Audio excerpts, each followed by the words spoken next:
Tous les véhicules Toyota possèdent au moins un différentiel qui est nécessaire pour prendre un virage en douceur sur revêtement sec ou toute autre surface à forte adhérence. Lorsqu'un véhicule roule en ligne droite, les roues gauche et droite tournent toutes à la même vitesse. Lorsque le véhicule négocie un virage, les roues se trouvant à l'extérieur du virage doivent parcourir une plus grande distance que celles qui sont à l'intérieur. En conséquence, les roues extérieures doivent aussi tourner plus vite que les roues intérieures. Un différentiel permet à une roue de tourner à une vitesse différente de celle d'une autre roue à laquelle elle est reliée, tout en permettant à la puissance motrice d'être transmise aux deux roues.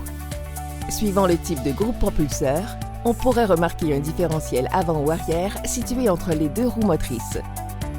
Les véhicules Toyota utilisent ce qu'on appelle un différentiel libre, qui permet aux roues motrices de tourner à des vitesses différentes dans les virages. Lorsque la chaussée devient glissante et que le patinage d'une roue est détecté, un différentiel libre permet au régulateur de traction de transférer la puissance motrice de la roue qui patine à la roue ayant une meilleure adhérence. Dans ce cas-ci, le régulateur de traction peut aussi diminuer la puissance motrice. Certains modèles Toyota sont équipés d'un différentiel à glissement limité automatique, autodifférentiel LSD.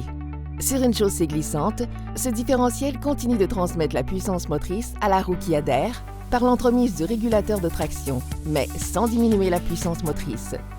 La plupart des modèles à 4 roues motrices permanentes utilisent aussi un différentiel central, disposé entre les différentiels avant et arrière.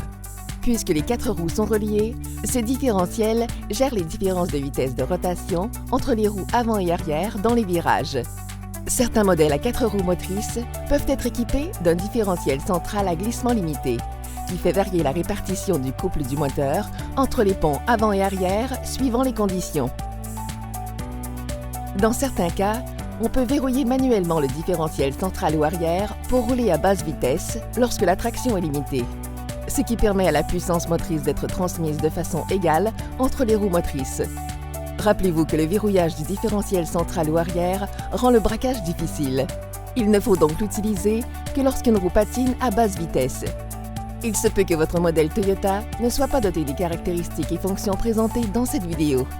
Vous trouverez toute l'information à ce sujet dans votre manuel du propriétaire. Merci d'avoir visionné cette vidéo. Connaissez votre Toyota?